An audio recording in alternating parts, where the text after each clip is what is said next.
This is Ashley Victoria Robinson coming to you live from the Popverse here at New York Comic Con, and I am with some of the beautiful, talented, and very tall cast of The Lord of the Rings, The Rings of Power. Welcome, everyone. Thank you for joining us today. Thanks for having us. Thanks for having us. So I have a broad question first, and there's no wrong answer because the progenitor is dead. Who here has read the Silmarillion? Ooh, most people. Everyone's read a little bit. Everyone has appropriately done their homework. I would love to start by asking Daniel a pointed question with my entire chest. Who is the stranger? Is he Gandalf? Is he Sauron? What can you tell us? The stranger is he is somebody. I think. Look, if we go to hear what his characteristics are, what his essence is, he's misunderstood. He's got some deep sense of darkness cooking inside him that we can all see occasionally. I think that's seducing him. He doesn't know what to do with it.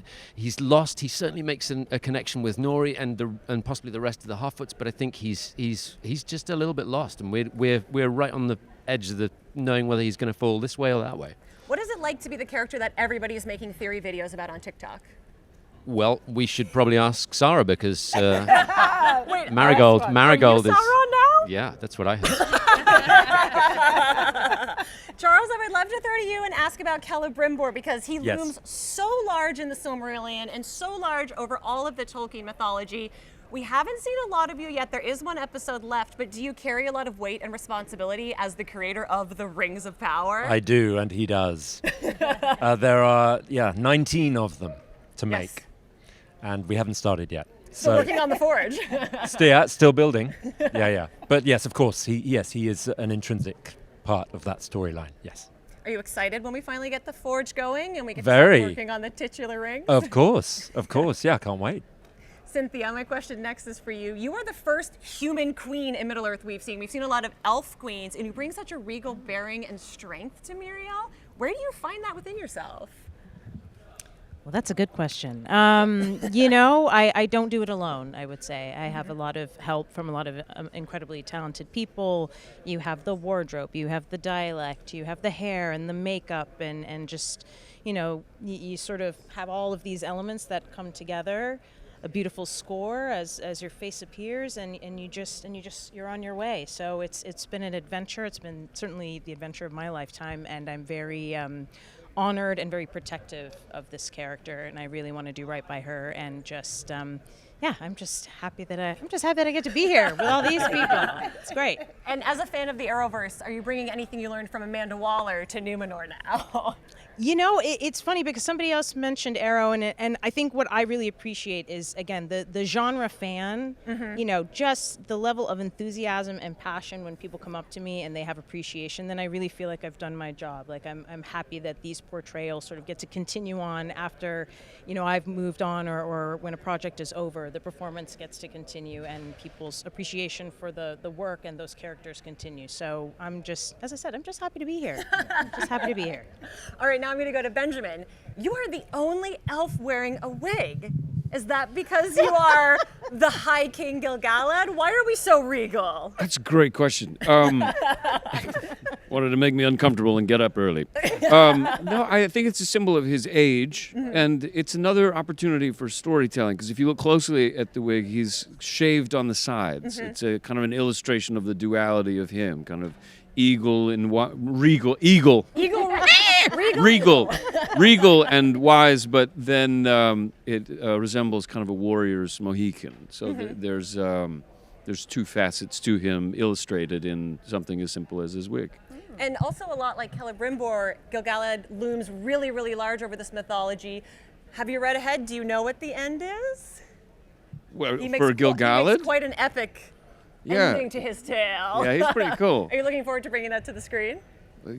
I mean, in the books, you mean being burnt alive by the hand of Sauron? Spoilers, yes. Yeah, read the books, guys. It's in there.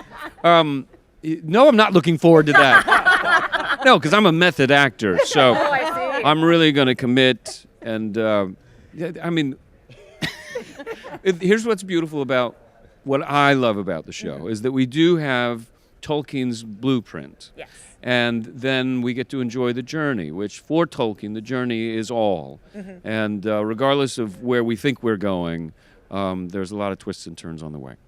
I would love to both ask Leon and Nazanin kind of the same question as two of the characters that we've seen do a lot of running, jumping, and climbing trees who are not waiting for their end. But you play two characters who both represent humanity's darkness in Middle-earth in a really different and unique way. So I would love to know how you channel that into both Bronwyn and Kemen. Take it away. Oh, okay. Well, I think it's just it's so easy with JD and Patrick being so knowledgeable about the lore, because I most definitely wasn't at all knowledgeable coming into this. But now, I have studied, but everything is just anchored in Tolkien. You just anchor everything in the source material, and it comes to life in the right way. And we're surrounded by this cast. It just lifts you up. I have to be honest. Like, there's nothing that you can't accomplish within this company. I feel really lucky to be in this company. I don't know if Kemen's aware of how much darkness is out there. He's had a really cushy time of it until this moment. But he's full of machinations. He is. I mean, he likes the idea of following his dad into politics, but I also don't think he knows what being a politician means yet. His dad has seen a lot of stuff. He knows what it took to get Numenor to the spot it's currently in. Kemen's only known a golden age. And I think as rumblings across Middle-earth and Numenor move the ground beneath him, he's going to have to put some effort in to keep things the way he'd like them. Is there any chance that your two characters are going to meet or cross over? From two very different parts of the world. Stay tuned. Incoming seasons. Sara, as one of the Harfoots, you have a long legacy following the Hobbits, who we love from the books, we love from the movies. But I want to know how much of your job is wandering back and forth, and how heavy is the cart?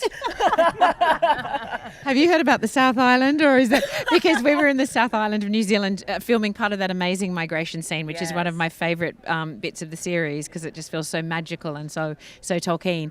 But we had to go up and down these hills. There's like it's like I think 3 seconds or something in the show, but we did it for like half a day. Oh no! And the carts are extraordinarily, realistically heavy. Marigold is way stronger than me, and so myself, Michaela Kavanagh, and Megan Richards had to do this all day. And I have to say, there was a lot of very un-Harfoot-like swearing occurring. It was very, very difficult, but it did teach us how honestly difficult the Harfoot's life must actually be. Were you excited when you got to pass some of that off on to? Oh, yes.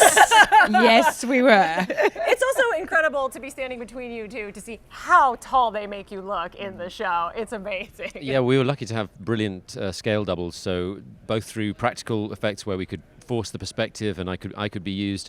There was some really clever new technology where we could be in the same shot even though we're different sizes. They'd use multiple cameras to shoot, and then they'd split the screen together and we were in the same shot, or they'd also use scale doubles, and our scale doubles were fantastic. I had a scale double called Paul Tall Paul from the movies?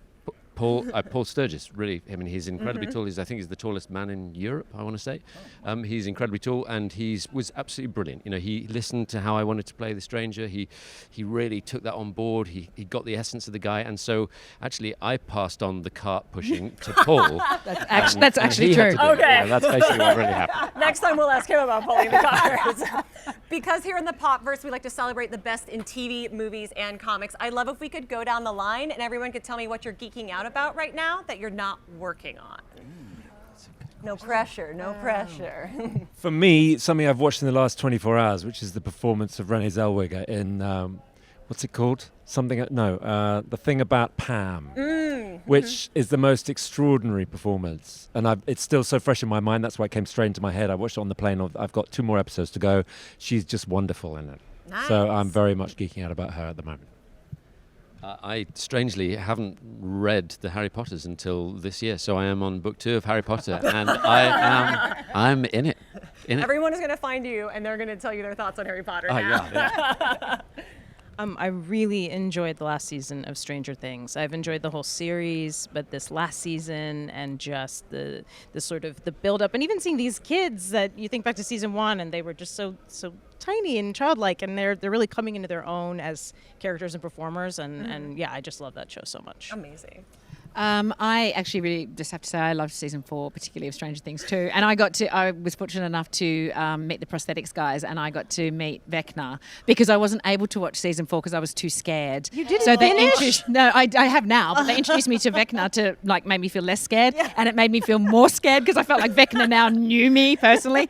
I watched lots and lots of fantasy. I think I geeked out. I finally got to see Everything Everywhere All at Once, Amazing. and I just thought it was incredible. Michelle Yeoh is fantastic. I'm also sensing a Stranger Things podcast in the future. I'm a huge Barry fan, but probably from the last year at Severance. They had an activation when we were at San Diego Comic-Con, and I kept looking at the schedule trying to work out if I could leave the Rings tour to get inside it. I never managed it. But I will keep trying. If they ever bring it back, I'm in there. Okay, so Crouching Tiger, Hidden Dragon. I'm slightly just having a fangirl moment. I watched it like twice in the past 3 or 4 weeks because I'm so obsessed with it. Yeah. Amazing.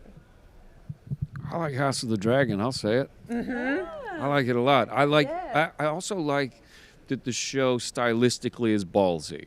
That from one episode to the next, now they're adults having babies. Like they're really just, you've got to buckle up and go on the ride of that show. And also Severance. I keep rewatching it. Like for the Ben Stiller's work of the direction, it's so moving and arresting at the same time. Every time I go in an elevator, I'm like, I don't know. Hope this works out. Yeah, I binge it and binge it. So I even believe it on to go to sleep. I don't know what that says about me, but Dark show to sleep to. I know, but I get the best sleep. I'll talk to somebody about that. Beautiful, tall, talented cast of The Rings of Power. Thank you so much for joining us here at New York Comic Con. Thanks for having us. Thank you.